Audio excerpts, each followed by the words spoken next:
कहानी नीरू की है। पंजाब की नीरू की शादी दिल्ली के राहुल से होती है। दिल्ली कितना बड़ा शहर है ना, लेकिन आप लोगों का घर तो बहुत छोटा है। हमारे पंजाब में तो ये बड़े बड़े घर होते हैं कि मजा ही आ जाता है। कोई बात नहीं नीरू, मैं भी तुम्हारे लिए बहुत बड़ा मकान बनाऊंगा बहुत जल्दी। नीरू के पिता जहाँ पंजाब के जाने माने व्यापारी थे, वहीं उसका पति राहुल दिल्ली में एक सिंपल नौकरी करता था। माँ, यहाँ तो घी मक्खन इतना महंगा है कि क्या बताऊं। मैं तो तरस ही जाती हूँ घी खाने के लिए। नीरू की माँ को ये सुनकर बहुत दुख होता है। मेरी बेटी को घी नसीब नहीं हो रहा है और ये बहू यहाँ बैठकर घी में शक्कर डाल रही है। देख वनिता, मैं साफ कह रही हूँ, इस घर में जितना घी आएगा उतना ही मेरी बेटी के घर दिल्ली भी जाएगा। अरे ये क्या बात होती है माँ जी? बेटी का उतना ही करो जो अच्छा लगे। अब क्या मायके से घी और मक्खन तक की सप्लाई करोगी आप? हाँ, मेरी बेटी किसी चीज को तरसे मुझसे बर्दाश्त नहीं होता। अब क्या था, नीरू के मायके में 2 किलो घी आता तो 2 किलो दिल्ली जाता नीरू के पास। एक दिन, माँ बड़ी गर्मी पड़ती है दिल्ली में। इस घर में तो एक ही एसी है और वो भी ड्राइंग रूम में। सारा परिवार एक ही कमरे में सोता है। हाँ बेटा, वो तो हर घर की कहानी है। यहाँ भी एक ही एसी है। अरे बिल इतना आता है कि क्या बोलूं। तभी वहां राकेश आ जाता है। माँ, थोड़ी देर में यहाँ कुछ प्लम्बर आएंगे मेरे कमरे में एसी लगाने। जरा ध्यान से लगवा देना ना माँ। ओए, ऐसे कैसे तेरे कमरे में एसी लगेगा? हाँ राकेश, एक बार बात तो कर लेता। अरे पापा, वो वनिता को गर्मी में नींद नहीं आती। ड्राइंग रूम में सबके साथ सोने में वो अनकंफर्टेबल है, इसलिए। अरे पूरे परिवार के साथ वहां तेरी बहन नीरू भी तो सोती है। वो नहीं हो रही क्या अनकंफर्टेबल? समझ रहा है ना? अगर एसी लगेगा तो एक दिल्ली में तेरी बहन के कमरे में भी लगेगा, तभी तू लगा सकेगा। राकेश वनिता को सारी बात बताता है। वनिता करती भी क्या, मन मार कर बैठ जाती है। माँ, ये लोग ठीक नहीं है, क्या करूं मैं? अरे बेटी, यहाँ आ जा, तू यहाँ आकर रह ले। अरे छोड़ दे ऐसे पति को। कैसे छोड़ दूं माँ? समाज क्या कहेगा, लोग क्या कहेंगे?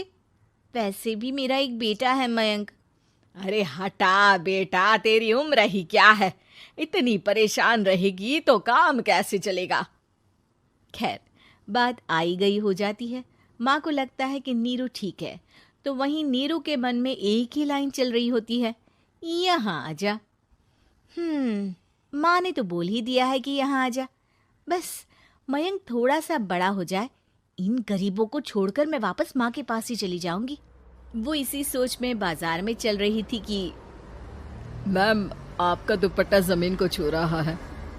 नीरू जैसे ही उस लड़की की तरफ देखती है, देखती ही रह जाती है।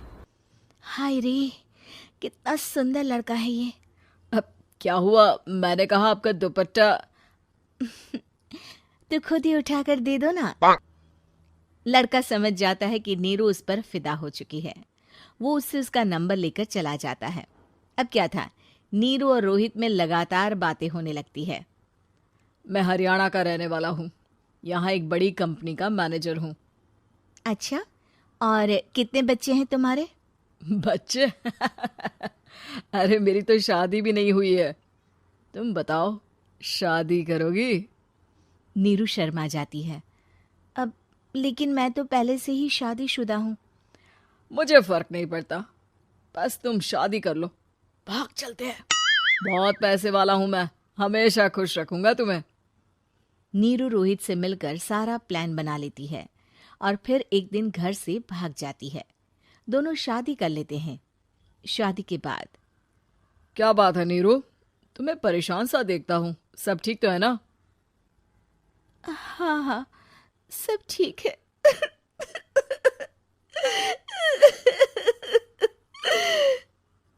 ये कहते कहते ही वो रोने लगती है।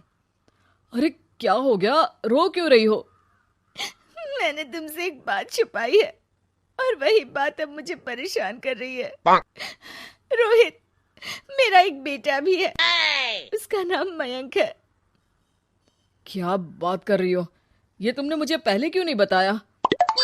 देखो नीरू, मेरी माँ को मैंने ये नहीं बताया है कि तुम शादीशुदा हो। बच्चा मैं मैनेज नहीं कर पाऊंगा।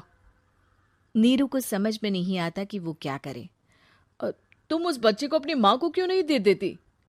नीरू चुपके से माँ को फोन करती है। माँ, क्या मयंक को तुम रख सकती हो? बेटा, मैं राकेश के साथ बात करती हूँ। आखिर घर का बेटा वही है, जो वो बोलेगा। वैसे भी बेटा, तूने जो किया है ना, उसके बाद से पूरा घर तेरी बुराई कर रहा है। मैं भी अब किसी से तेरे लिए लड़ नहीं सकती।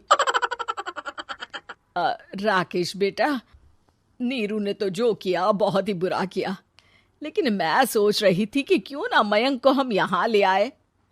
तभी वनीता बोल पड़ती है। वाह जी, ऐसे कैसे यहाँ ले आए? यहाँ क्या भंडारा भरा है? और जिस बच्चे की माँ ने नहीं सोचा, उसके लिए हम क्यों सोचे? नीरू को एक बार तो अपने बच्चे के बारे में सोचना चाहिए था ना। अरे लेकिन तेरे पास भी तो लड़का नहीं है ना वनीता। माँ, वनीता ठीक बोल रही है। कल को वो बड़ा होकर इसी घर का हिस्सा मांगेगा, तो हम क्या करेंगे? माँ कहती भी तो क्या, वो चुप रह जाती है। वहीं नीरू का पहला पति कहता है। माँ, अगर आज भी वो वापस आ जाए तो मैं उसे माफ कर दूंगा। बेटा, गरीबी चीज ही ऐसी है, क्या करेगा? तू तो अब मयंक का सोच। वो बेचारा तो बिना माँ का हो गया। मयंक के खातिर तू दूसरी शादी कर ले बेटा। लोगों के लाख समझाने के बाद नीरू के पहले पति की शादी रिद्धि से हो जाती है, जिसके पहले पति से 2 बच्चे होते हैं। देखो जी, मैंने शादी सिर्फ बच्चे के खातिर की है। मैंने भी शादी सिर्फ बच्चों के खातिर की है। वहीं नीरू के दूसरे पति के मन में ये बात घर कर जाती है कि नीरू एक मासूम बच्चे को उसके खातिर छोड़ कर आई है। अब देखो नीरू, मुझे लगता है कि जो औरत अपनी कोख का बच्चा छोड़ सकती है, वो तो कुछ भी कर सकती है। कल को तुम्हें मुझसे अच्छा कोई मिल गया तो तुम तो मुझे भी बाय बाय कर दोगी ना। नीरू को अब उसका दूसरा पति ताने देना शुरू कर देता है।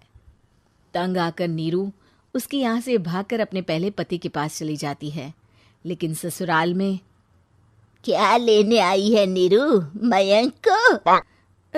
नहीं नहीं सासू माँ, मुझसे गलती हो गई, मुझे माफ कर दीजिए। नीरू, अब वक्त खत्म हो गया है, मेरी शादी हो चुकी है। तो छोड़ दो ना उसे, हमारा बच्चा है। मैं आपको अपनी माँ नहीं मानता, मेरी नहीं मान तो बात अच्छी है। नीरू मयंक की बात सुनकर समझ जाती है कि उसके पास अब ना आसमान रहा ना ही जमीन।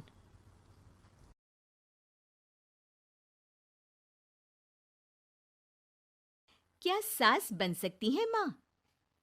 अरे क्यों रे, काम में ध्यान नहीं है जो सब्जी में नीरा नमक भर दिया। मुफ्त में रोटी तोड़ने की आदत पड़ी हुई है, ये सब यहाँ नहीं चलेगा।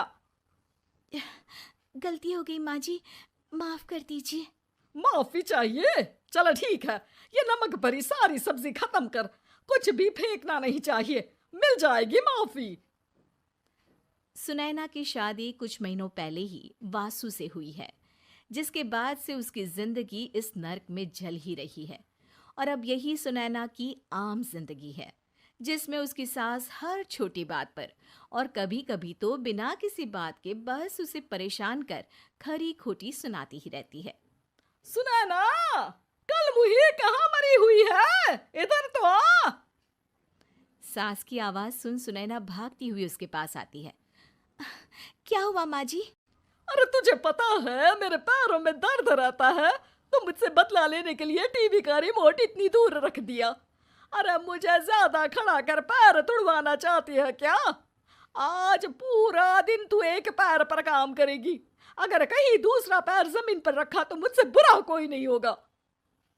सास और सुनैना की ये कहानी उसकी ननद सिम्मी बहुत करीब से देख रही होती है, जिस वजह से उसके मन में ससुराल और सास के लिए डर बनने लगता है। इसी तरह दिन बीतते हैं। एक शाम वासु और सुनैना साथ बैठे होते हैं। क्या बात है, तुम दिन पर दिन कमजोर कैसे होती जा रही हो? नहीं तो, आपको ऐसे ही लग रहा होगा, मैं बिल्कुल ठीक हूँ। हो सकता है, पर चलो ध्यान रखना, मुझे कुछ काम है। ऐसा बोल जैसे ही वासु जाता है तभी सिम्मी वहां आ जाती है। भाभी, आप भाई को माँ के बारे में बता क्यों नहीं देती? वो आपके साथ बहुत गलत करती है। क्या सारे ससुराल वाले ऐसे ही होते हैं? भाभी, मुझे तो शादी नहीं करनी, बहुत डर लगता है मुझे।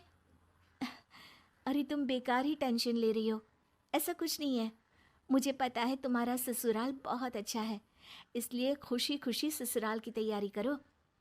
सिम्मी तो वहां से चली जाती है, लेकिन सुनैना उसकी बातों से सोच में पड़ जाती है। कुछ दिनों बाद सुनैना के मम्मी पापा और भाई उनके घर आते हैं, जिन्हें देख सास हैरान रह जाती है।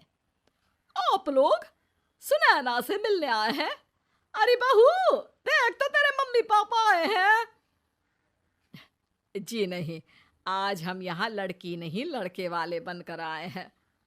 हाँ माँ, मैंने ही सिम्मी और शरद के रिश्ते की बात मम्मी पापा से की थी। शरद हमारी सिम्मी के लिए परफेक्ट है।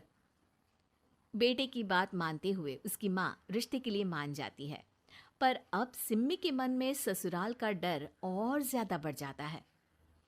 जैसे यहाँ माँ भाभी पर जुल्म करती है, ये भी पक्का अपनी बेटी का बदला लेने के लिए ही मुझसे शादी कर रहे हैं। इसी सब के बीच देखते ही देखते सिम्मी शरद की शादी हो जाती है और सास के नाम से डरी सहमी सिम्मी ससुराल पहुंच जाती है। जहां पहुंचते ही वो डरते हुए बोलती है, मम्मी जी, मैं अभी पूरे घर का काम कर दूंगी और जॉब भी छोड़ दूंगी। जैसे आप कहोगी मैं सब कुछ वैसे ही करूंगी। अरे, इतना डर क्यों रही हो? और अभी घर आई हो, कोई काम करने की जरूरत नहीं। नई शादी है, कुछ दिन आराम करो, घूमो फिरो। रही बात घर या जॉब की, तो वो तुम्हारी चॉइस है, कोई तुम्हें नहीं रोकेगा। सास का ऐसा व्यवहार देख सिम्मी हैरान रह जाती है और अपनी भाभी सुनैना का ससुराल में पहला दिन सोचने लगती है। चलो, हो गया कार्यक्रम खत्म। जा वासु, आराम कर। बहू, तू अपने काम पर लग जा। काम से मेरा मतलब है घर का काम, क्योंकि अब से तुम इसके अलावा और कोई जॉब बॉब नहीं करोगी। हाँ। क्या हुआ, कहाँ खो गई? लगता है सपनों में ही घूमने लगी। बताती हूँ तुझे अभी। मेरी बेटी का मजाक बनाएगा? सपने में क्यों, असलियत में घुमा कर ला। जा। ससुराल की ऐसी इमेज सिम्मी ने कभी सपने में भी नहीं सोची थी। अपने आप को बहू नहीं, बेटी सुन उसे बहुत हैरानी होती है। लेकिन जैसे जैसे समय बीतता है तो अब सिम्मी को किसी भी जगह से ज्यादा ससुराल अच्छा लगने लगता है। एक दिन सिम्मी सबसे मिलने मायके आती है तो अपनी माँ को भाभी पर चिल्लाते हुए देखती है। अरे करमजली, अगर मुझे इतना ही पैसा खर्च करना होता तो तेरी जगह घर में नौकरानी ना रख लेती। तुझे लेकर आई जिस नौकरानी का पैसा बचे, पर तू तो उससे भी ज्यादा खर्चा करा रही है। बस माँ, तुम्हें कोई कुछ बोलता नहीं तो हर हद पार करोगी क्या? अगर यही सब मेरी सास करे तो? अरे तो उनकी बेटी को जिंदा गाड़ दूंगी। तुम्हारे और उनके अंदर यही तो फर्क है माँ। तुम उनकी बेटी के साथ क्या क्या करती हो, सब कुछ पता होने पर भी वो तुम्हारी बेटी को पलकों पर बिठा कर रखते हैं।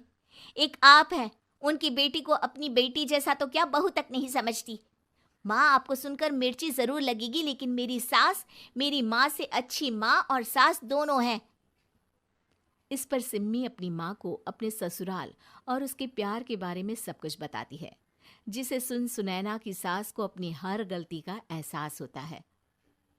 अगर वो चाहते तो आराम से अपनी बेटी का बदला मेरी बेटी से ले सकते थे, पर उन्होंने ऐसा नहीं किया और तुझे हमसे भी ज्यादा प्यार दिया। तुम दोनों ही मुझे माफ कर दो। इसके बाद तो जैसे सुनैना की सास का रूप पूरी तरह बदल जाता है। Mission successful. रिवेंज लेना है क्या?